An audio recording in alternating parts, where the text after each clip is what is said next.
12월 말쯤 되면은 우리 학교에서는 입시철입니다.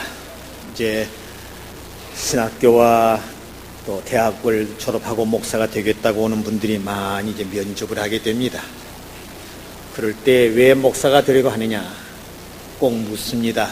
묻으면 뭐 사업을 하다가 서원 기도를 했는데 뭐 그대로 됐으니까 왔다. 병을 앓고 있는데 그 병을 이제 고쳐주면 종이 되겠습니다. 현재 고쳐줬으니까 왔다. 뭐 여러 가지의 대답을 합니다. 별로 그런 말들은 제 귀에 들리지 않습니다. 근데 그 가운데서 독특한 말들이 종종 나옵니다. 그 말은 내 어머님께서, 내 아버님께서 세상을 떠나시면서 저에게 마지막 부탁을 하셨습니다. 그것은 너는 태중에 있을 때부터 또는 너는 어릴 때부터 하나님 앞에 바쳐진 생명이다. 부디 주의 종이 되어라.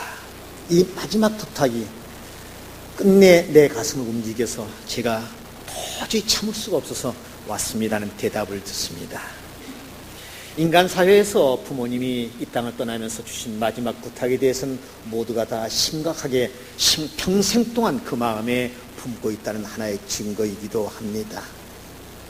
묻습니다. 예수님께서 우리에게 마지막 주신 부탁이 뭐였다고 생각하십니까? 무슨 말씀이었습니까? 예수님께서 십자가에 못 박혀 죽으시고 그리고 부활하신 다음에 40일 동안에 제자들을 많이 만나서 말씀도 하셨습니다. 그러나 맨 마지막 순간은 바로 오늘 본문의 말씀입니다. 감람원, 곧 예루살렘 근방에 있는 감람원이라는 데 조그만 산에 올라가서 제자들과 같이 마주 앉아 있습니다. 제자들이 선생님, 그들의 가슴속에는 거대한 꿈이 있었습니다. 이제 죽음을 박차고 부활하신 이 주님, 우리의 로마의 식민지로서 신음하고 있는 이 민족을 구원해내실 분이 바로 이분이다 믿고 있었습니다. 언제쯤 이 조국 이스라엘을 로마의 식민지부터 해방시켜서 독립시키고 그 하나님의 깊은 뜻을 이루어가는 민족으로 삼으시겠습니까? 대답은 간단합니다. 조국 이스라엘의 해방을 위한 그때와 그 시기는 하나님 아버지의 권한에 정해져 있고 하나님 손에 있어. 너희들이 알 바 아니야. 매정스럽게 대답을 딱 하십니다. 그리고 이어서 한 말씀 하십니다. 오직 너희들이 관심을 두고 너희들이 지켜야 할 것은 성령이 너에게 임하시면 너희들은 권능을 받고 예루살렘과 유대와 사마리아와 땅끝까지 이르러 내 증인이 되는 거야. 그 말씀 하시고서는 다른 말씀 일치 안 하시는데 그 몸이 쭉 공중으로 들려갑니다. 천사들이 주위에서 쭉 같이 올라 호위를 합니다. 그때 천사 중에 한 사람이 쭉 내려다보면서 갈릴리 사람들아 어찌해서 하늘을 쳐다보느냐. 너희를 떠나서 하늘로 올라가신 이 예수 그리스도께서는 하늘로 올라간 이 모습대로 반드시 이 땅에 다시 오시리라. 이 말씀만 했을 뿐입니다. 이게 오늘 본문의 전부입니다. 참으로 허무한 순간이었습니다. 나라의 독립 집권이 되는 날 뭔가 한 자리 할 수 있는 희망마저도 있었는데 모두가 다 없어져 버리고 구름처럼 사라져 버리는 그들의 모든 꿈이 구름처럼 사라져 버리는 허무한 한 순간이었습니다. 그때부터 이 제자들은 힘을 잃게 됩니다. 그리고 어찌할 바를 모르고 가서 기도에 전념할 수밖에 없었습니다. 그때에 성령님이 불길처럼 그들에게 내려서 그들이 새로운 권능을 받고 이제 활동의 무대를 옮기게 됩니다. 예수님의 말씀대로 내가 서 있는 지역 곧 예루살렘을 중심해서 사도행전 1장과 7장에서는 쭉 거기서 복음을 전한 게 나옵니다. 그 다음에 8장과 9장에서는 유대와 사마리아에서 복음을 전한 게 나옵니다. 그 다음에 10장에서 28장까지는 가이사랴, 안디옥, 소아시아까지 전 세계를 향하여서 인도까지도 가서 복음을 전하는 이 광경을 그대로 말씀대로 한 것을 우리는 잘 알게 됩니다. 오늘 2000년 전에 분명코 발생되었던 현장이요 말씀이었습니다. 그러나 이 말씀은 2000년 전으로 끝나지 아니합니다. 이 말씀은 오늘 2000년 후에 여기에 있는 우리들에게 직접으로 주신 말씀입니다. 이 말씀에는 두 가지의 깊은 진리를 발견해야 됩니다. 하나는 무엇을 증언할 것인가, 무엇을 증언할 것인가, 무엇을 위한 증인이 되어야 할 것인가, 여기에 대한 대답이 나와야 됩니다. 또 하나는 증언자로서의 소위 무대입니다. 어디서 그 증인의 노릇을 할 것인가, 두 가지 대답이 나와야 됩니다. 그러나 오늘 본문의 오늘 설교에서는 그 내용에 대해서는 다음에 미루기로 하고 오늘 그 무대만을 집중해서 보면서 메시지를 받아야 합니다. 여러분에게 오늘 말씀을 다시 한번 상기해 드리면 중학교만 나와도 저한테 항의할 겁니다. 제가 예수님의 증인이십니까? 증인이 이 말씀도 됐습니까? 물으면 껄껄 웃으면서 그 목사님 좀 보십시오. 그 앞에 한 문장을 보십시오. 거기는 조건절이 있습니다. 성령이 너희에게 임하시면 이 조건이 있지 않습니까? 이것이 임해야 내가 증인이 될 텐데 아직 임하지 않았습니다. 지가 막 물을 때 임하지 않은 걸 어떻게 아십니까? 하면 나는 방언도 못합니다. 병도 못 고칩니다. 예언도 못합니다. 등등 하면서 그 은사가 나타나지 않아서 나는 성령을 못 받았습니다. 이렇게 대답하십니다. 20세기에 들어와서요, 1900년에 들어와가지고 성령님의 역사가 물론 초대 교회에 중세교회에 많이 있었습니다만 우리와 가장 가까운 1900년 초에 성령님의 역사가 발생된 두 가지 사건이 있습니다. 미국의 1901년에 중부에서 바이블 칼리지라는 성경대학에서 조그만 여학생이 방언을 한 적이 있었습니다만 그러나 본격적인 것은 1906년 로스앤젤레스 근방에 있는 아주사라는 그 조그만 거리에 있는 조그만 교회에서 유색 인종의 목사가 복음을 전하고 기도하는 가운데 그만 성령님의 불길이 떨어져 가지고 예언도 하고 방언도 하고 병 고치는 은사가 발생되었습니다. 그게 확산되면서 이제 오순절 운동이 오순절 교회가 생기고 그때 침례교라든가 하나님의 교회, 좀 한국으로 말하면 순복음 교회 같은 교회들이 많이 미국에서 나오게 되었습니다. 그런데요, 또 하나의 큰 사건이 있습니다. 1년 후입니다. 1907년 평양에서 장대현 교회에서 성령님의 폭발적인 사건이 발생되는데 한국의 땅에서 발생된 성령님의 역사는 그렇게 병 고치고 방언하고 예언하는 데 있지 않았습니다. 모두가 다 지은 죄를 통해 자복하는 데부터 성령님의 역사가 발생되었습니다. 여러분께서는 전혀 성령님의 임재하심을 못 느끼고 계십니까? 간단합니다. 한번 테스트 한번 해보십시오. 찬양대는요, 다음 주일날 오시지 말고 야외 피크닉 가십시오. 식구들하고요. 오늘 예배 찬양대 연습도 하지 말고 가십시오. 가서 평안하시면 그건 성령님이 아직 그대들하고 같이 관계가 안 된 겁니다. 그러나 열이면 10분 다 불안할 겁니다. 시간만 못 견딜 겁니다. 안 가기로 마음 먹었는데 견딜 수가 없습니다.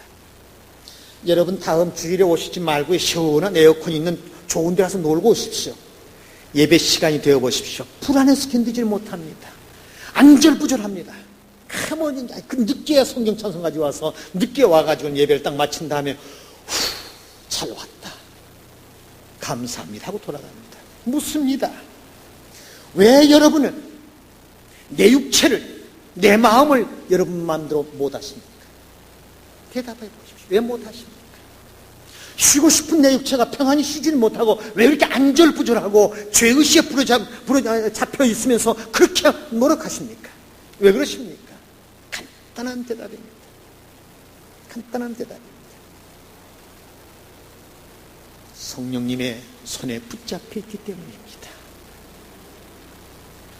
이 교회 시장님이 계신 걸로 알고 있습니다.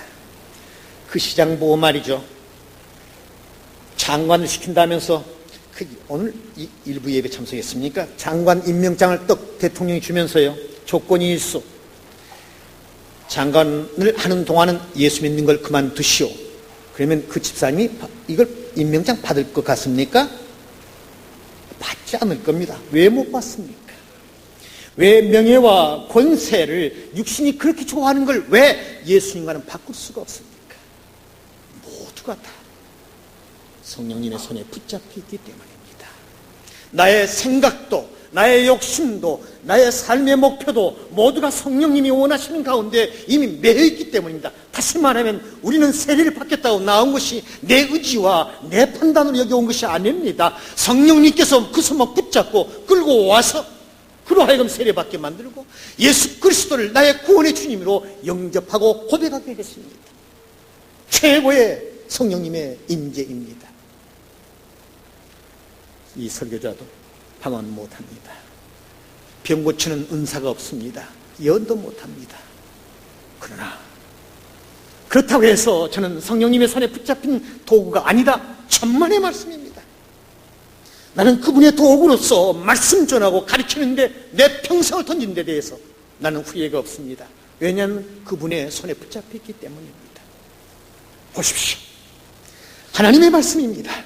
고린도전서 12장 3절에 이런 말씀이 있습니다. 내가 너에게 알게 하나니 하나님의 영으로 말하는 자는 누구든지 예수를 저주할절하지 않고 또 성령으로 아니하고는 누구든지 예수를 구원의 주님이라고 할 수 없느니라. 요한복음 6장에서 말씀합니다. 내 아버지께서 오게 하여 주시지 아니했으면 누구든지 내게 올 수 없다. 우리가 여기에 걸어 나온 것은 내 발길, 내 의지로 여기 오지 않았습니다. 성령님에 의해서 이미 성령님이 나에게 오셨고 나는 성령님에 이미 붙잡혀서 여기 와 있습니다. 그 굳건한 신앙이 있어야만이 하나님의 자녀들이고 확실한 성도들이고 사탄의 손에 빼앗기지 아니합니다. 이제 여러분 가슴속에 확신이 있는 것 같습니다. 여러분 모두가 다 같이 공감대를 형성하는 것 같습니다. 그렇습니다. 이제 말씀대로 다시 돌아가십시다. 너에게 성령이 임하시면 임했습니다. 그 다음에 남는 과제는 내 증인이 되라는 얘기입니다. 증인이 돼야 합니다. 아까 말씀드린 대로 무대를 생각하십시다. 참 재밌습니다. 오늘 말씀대로 맨 먼저 예수님께서는 너는 네가 서 있는 지점에서부터 내 증인이 되라고 말씀하십니다.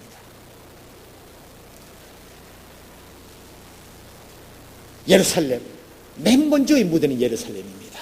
제자들이 머물고 있는 곳입니다. 그 몸이 서 있는 곳입니다. 오늘 우리에게 예루살렘은 어디입니까? 내가 서 있는 지점입니다. 내 가정이요, 내 일터입니다. 내 가정과 내 일터에서 그리스도인으로서의 증인, 곧 예수님의 증인의 모습을 나타내지 못하면, 곧 오늘의 말씀을 지키지 못한 안타까운 성도로 전락하게 됩니다. 일찍이 한문에서도 수신 제가 후회치고 편천하란 말이 있습니다. 인간이 자기의 몸을 수양하고 그리고 가정을 다스릴 줄 알고 그 다음에 나가라는 얘기인데요. 그렇습니다. 신앙의 단계도 마찬가지입니다. 우리의 삶의 장에서, 내 가정에서, 내 일터에서 그리스도의 증인된 모습을 갖추지 못하면 그것은 하나님의 마음을 가장 아프게 합니다. 조지 윌킨스가 강제 결혼의 비극이라는 책에서 이런 말을 했습니다. 인간들이 교회에서는 성인이요, 밖에서는 천사요, 집에서는 악마라는 말 한 적이 있습니다. 교회에 와서는 모두가 다 천사처럼 웃고 즐기고 악수를 하는데 아름다운 모습인데 그 몸이 가정에만 들어가면, 복잡해진다면 여러분 그것은 지옥입니다. 성령님은 오늘 우리에게 그러한 증인이 되라고 말씀하신 것이 전혀 아닙니다. 주일학교에서 가르치는데 어린아이가 예수님은 좋으신 분이고 예수님을 따르면 이렇게 행동이 달라지고 말이 달라지고 한다고 다 가르치니까 학생이 들어 선생님하고 손듭니다. 왜? 우리 엄마는요, 우리 교회 집사님이고요, 우리 아빠도 집사님이고 뭐 권사님이고 장로님이고 뭐 직책을 얘기하면서요. 그런데요, 그분들이 우리 부모님이 믿는 예수님하고요, 선생님이 말씀한 예수님하고요, 이름만 갖고 성은 틀리죠. 그게 무슨 말이냐? 도저히 이해할 수 없는 말입니다. 우리 부모님은 조금 이상해요. 우리 부모님이 믿는 예수님은 이상한 분이에요. 왜? 교회에서는 그렇게 막 하는데 아주 천사처럼 하는데 집에 오면 막 술 먹고 담배 먹고 싸움하고 막 이거 때려 부수고 막 육탄전을 벌일 때가 많은걸요? 놀라운 이야기입니다. 놀라운 얘기입니다. 언어도 교회에서는 그 정중하게 자기 부인에게 존대어를 쓰더니 자기 집에 돌아오면 남편은 반말을 하고 부인은 존대어를 쓰는 이 남존여비의 모습도 철저하게 보여지면서 자식들 앞에 보일 때에 기독교는 의심받기 시작합니다. 자녀들이 교회를 나간다면서 교회를 나간 흔적이, 예수님을 믿는 흔적이 전혀 보이지 않을 때 그 부모의 실망은 더욱더 큽니다. 참으로 우리는 가장 어려운 증인의 무대가 어디냐고 물은다면 서슴없이 저는 말씀드립니다. 우리의 가정입니다. 나의 일터입니다. 나의 직장입니다. 가장 어려운 것입니다. 거기에서 과연 저분, 과연 내 자식은, 과연 내 부모는 예수님의 사람이야 하는 증인의 모습을 인정받을 수 있다면 그는 인간에게서 인정받을 뿐만 아니라 하나님으로부터 큰 인정을 받으며 칭찬을 받게 됩니다. 증인, 내가 서 있는 내 지점에서의 증인, 가장 어려운 얘기입니다. 꼭 명심해 두십시오. 우리 한국교회는 약 4분의 3이 거의 다 여성들이 많습니다. 자식을 가지고 있습니다. 한번 보십시오.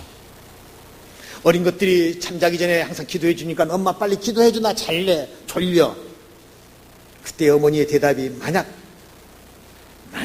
그래 알았다, 좀 기다려, 이 연속구 끝난 다음에 연속구 끝나고 가보십시오. 이미 자식은 잠들고 없습니다. 그 말은 내가 좋아하는 것 희생할 줄 알아야 됩니다. 내가 즐기고 싶은 것도 희생하면서 가정에서 그리스도의 증인이 되어야 됩니다. 내가 마음대로 말하고 싶은 것도 절제하면서, 내가 마음대로 행동하고 싶은 것도 절제하면서 그리스도의 증인의 모습을 가정에서 나타나야 됩니다. 내 일터에서, 직장에서 나타나야 됩니다. 그러해야 그리스도의 증인의 모습을 우리는 지켜나가게 되고 예수님의 마지막 부탁했던 이 명령을 준행하게 됩니다. 둘째로, 어느 무대입니까? 로마의 식민지로 신음하는 조국에서, 곧 유대에서 내 증인이 되어라.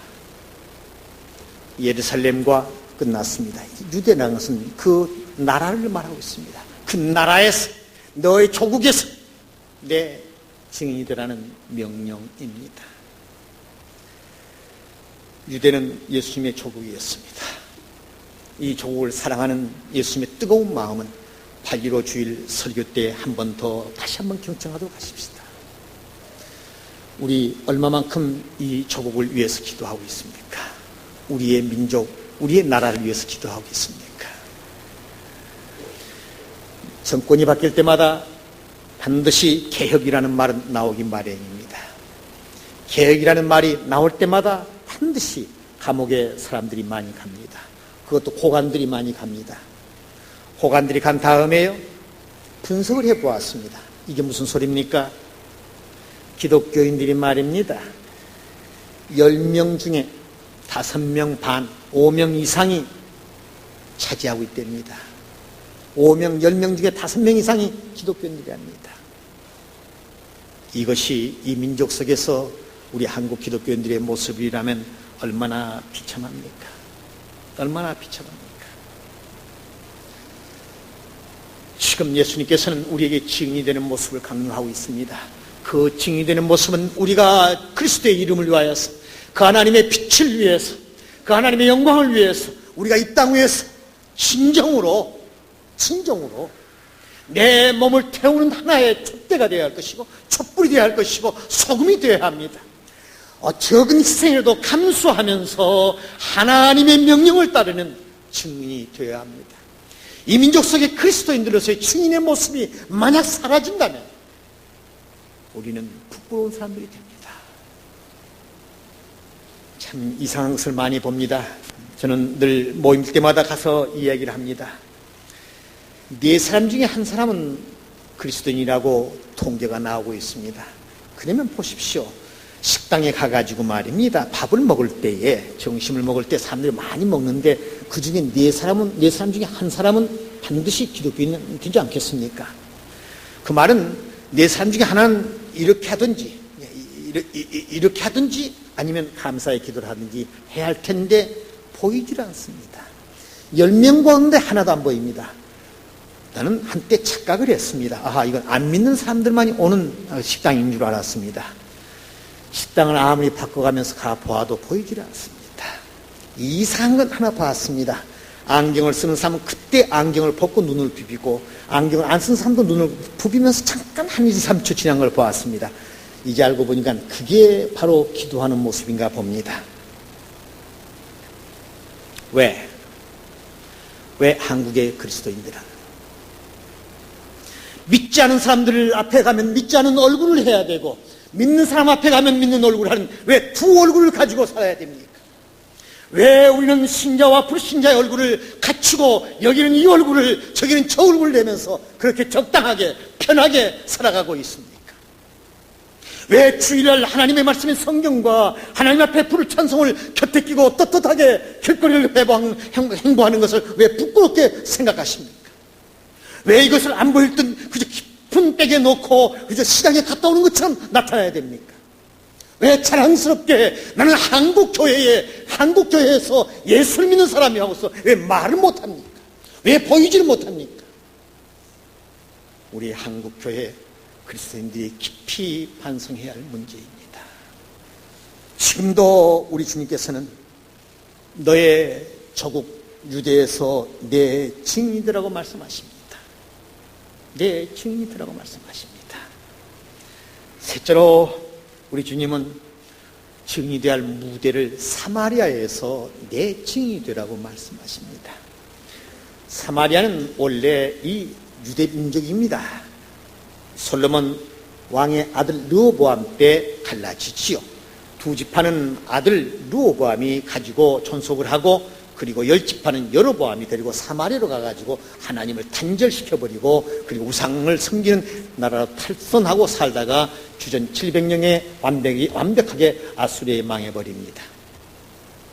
그 땅, 하나님을 외면해버리고 무신론 속에 빠져버리고 잡신 속에 빠져버린 그 땅을 잊지 못하시고 거기에 내 증인이 되어라.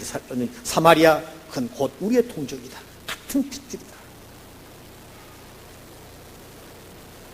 참 이상하지요.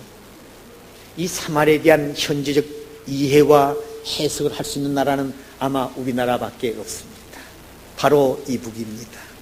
평양 땅입니다. 그렇게도 한국의 예루살렘, 아니 세계 제2의 예루살렘이라고 부르짖었던 그 평양 땅의 교회가 지금 그저 간신히 모습만 나타나고 있을 뿐 없습니다. 하나님을 섬기지 못합니다. 무신론자들이 붙잡고 있습니다. 비참합니다. 그들은 헐벗고 있습니다. 그들은 굶주리고 있습니다. 그들은 각종 질병에 시달리고 있습니다. 하나님을 부르짖는 애타는 기도가 지하에서 아무도 모르게 애타는 목소리가 울려 퍼지고 있습니다. 두만강변에서 쌀자루를 얻었고, 그 다음에 거기에 넣어진 조그만 성경을 가지고 발발발발 떠면서 들어가서 아무도 모르게 등잔 밑에서 성경을 읽고 있습니다. 그곳을 향한 우리의 증인의 모습은 어떻게 되어 있습니까? 우리의 핏줄입니다. 우리의 동족입니다. 똑같은 모습을 갖추었습니다. 똑같은 언어를 가지고 있습니다. 그런데 남한에서는 쌀이 남아 돌아서 짐승들을 주는 사료로 쓴다고 하는데 그들은 쌀 한 털이 없어 기아선상에서 그렇게 굶주리고 질병 속에서 울고 있습니다. 정치가들은 그들에게 줘서는 안 된다고 할지 모르지만 아닙니다. 그들은 우리의 동족입니다. 서해안에서 해군들의 교전이 생겼다 하지만 그러나 동해안에서는 비행기가 왔다 갔다 합니다. 우리의 두뇌로서는 해결할 수 없는 일입니다. 그러나 하나님이 이 나라에 대한 원대한 꿈이 마음이 있으십니다. 하나님이 이 민족을 분명코 사랑하십니다. 하나님이 이 민족을 사랑하시기에 사마리아에서 내 증인이라고 이 시간도 명령하십니다. 왜 아프리카에 있는 어린 생명들, 기아선상에 있는 그 생명들에게는 여러분의 따뜻한 손길을 벌리면서 이북에 있는 사랑하는 내 동족들의 어린 생명들에게는 왜 아무것도 손길을 펴지 않습니까? 불쌍하지 않습니까? 얼마나 처절합니까?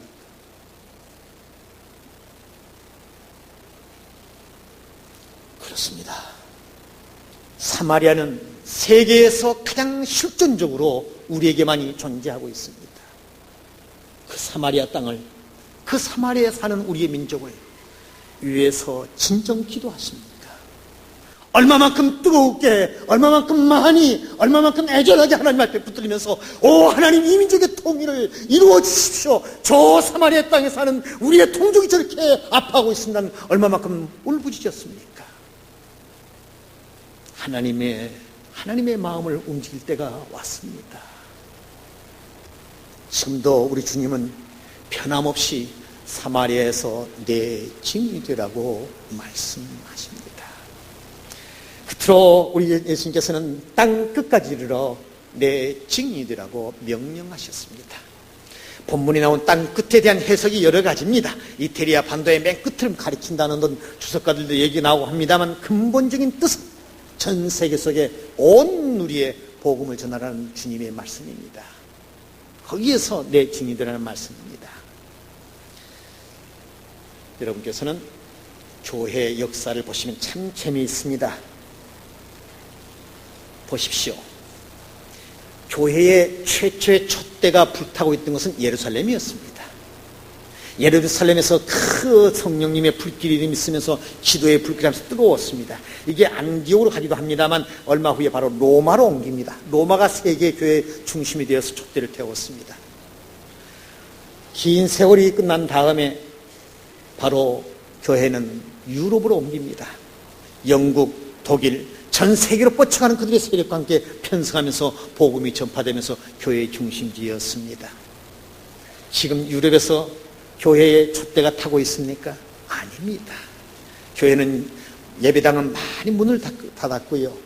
현장에 가보면 무슨 유수 호스텔도 만들어 놓고 어떤 때는 바도 만들어 놓고 또 개조해가지고 아파트로 쓰기도 하는 참 안타까운 일이 많습니다. 그 촛대는 미국으로 옮겨갔습니다. 제1차, 제2차 대각성 부운동하면서 한국의 선교사를 파송하는 그 무렵은 굉장히 뜨거웠습니다. 교회의 촛대가 거기 있었습니다. 지금 타고 있습니까? 이미 흔들린 지 오래되어 있습니다. 그 촛대가 어디로 갔습니까? 아프리카입니까? 중국입니까? 남미입니까? 혹시 브라질입니까? 아닙니다. 누구도 한국이라는 말을 서슴없이 많은 선교학자들은 얘기하고 있습니다. 우리 교단만 하더라도 이제 1000명에 육박하는 선교사가 파송되고 있습니다.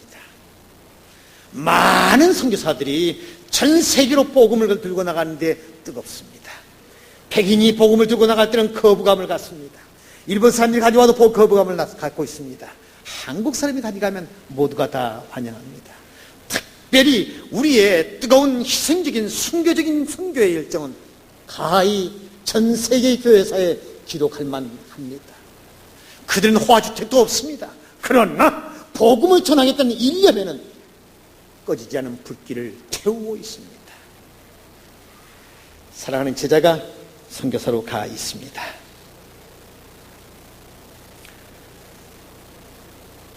많은 제자들이 가 있습니다. 그 중에 많은 선교사들이 편지를 보내오는데 한 선교사인 내 제자로부터 편지를 받고 저는 그만 지금도 가슴속에 안타까움을 금하지 못하고 있습니다. 아기가 이만한 종기가 나더랍니다. 아마 지금 아프리카 콩고에 있는 걸로 알고 있습니다. 종기가 났더랍니다. 여기저기 났는데 아무리 약을 발라도 낫지 않더랍니다. 이상하다 했더니 얼마 안 있으니까 이게 커지는데 그 안에서 1cm 정도의 쌀벌레 같은 거, 벌레들이 꾸역꾸역 기어나오더랍니다. 실급을 했답니다. 도저히 떨리는 손으로 핀센트로 그 벌레를 빼내는데 계속 기어나오더랍니다. 정말 실직할 뻔했답니다. 그래 끌어안고 하나님, 선교사의 자녀들이 많은 법이 없다는데 하나님이 주신 이 선교사의 자식을 이렇게 하나님께서 이렇게 불러가시렵니까? 하나님, 많이 울었답니다. 그리고선 저에게 편지를 보냈네요. 마지막 말미에 이런 말이 있습니다. 교수님, 내 자식이 만약 이런 병으로 죽은다면 순교로 간주해 주십시오. 내 자식이 이런 병이 걸렸냐 하더라도 저는 절대로 이 자리를 떠나지 않습니다. 내 생명 다 바쳐 복음의 땅끝까지 이르는 증인이 되라는 말씀 그대로 준행하겠습니다. 저는 눈물을 줄줄 흐를 수밖에 없었습니다.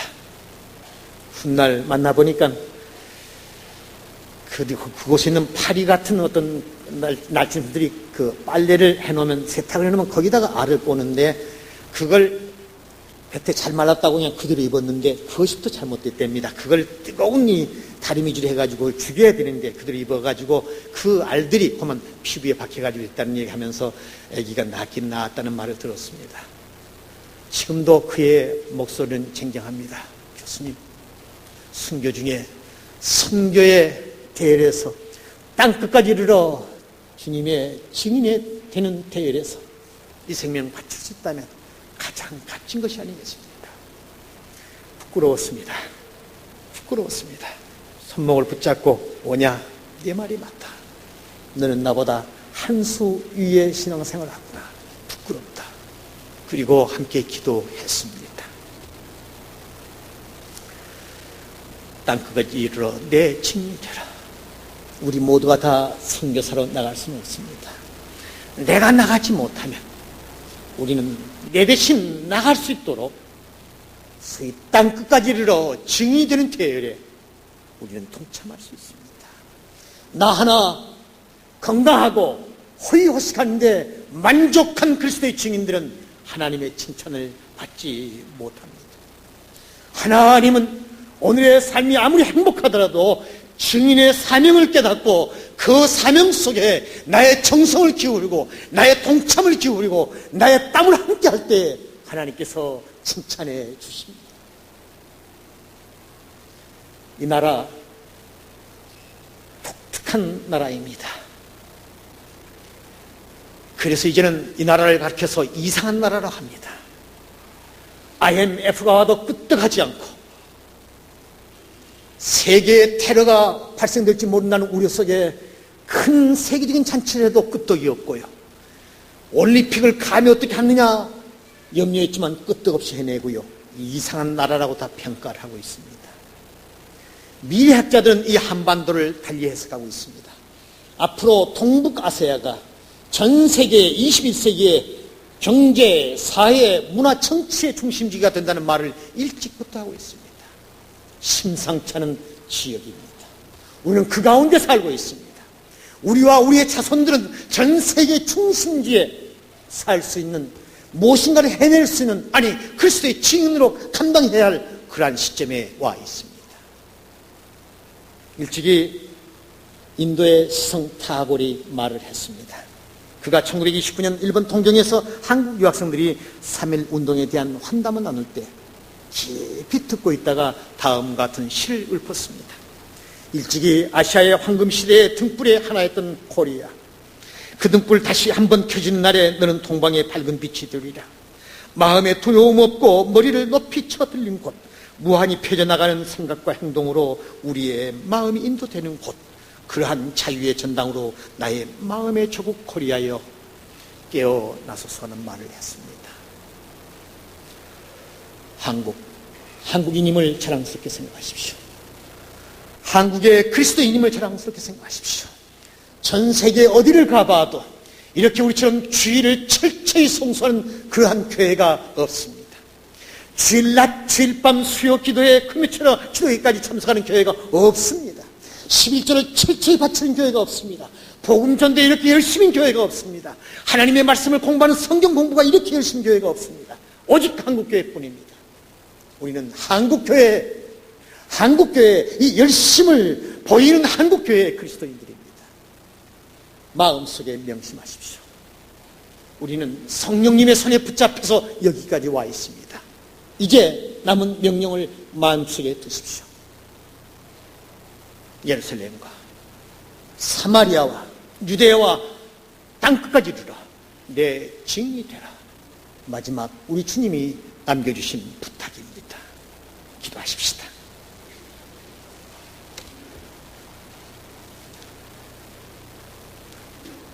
하나님, 저희들이 모시간대 불러주시사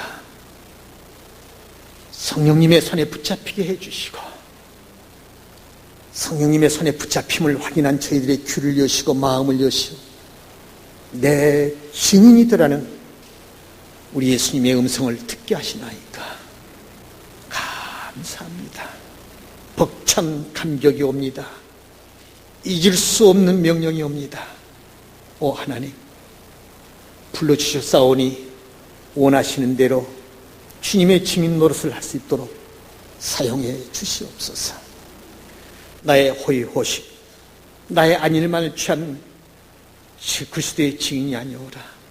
진정 주님이 원하는 하나님의 나라와 하나님의 의를 위한 그리스도의 증인의 삶을 살게 해 주시옵소서. 넘어질 때 성령님 붙잡아 주시고 피곤해할 때 붙잡아 주시고 아파할 때 치유해 주시어서 증인된 당당한 모습을 잃지 않게 해 주시옵소서. 예수님 이름으로 기도하옵나이다.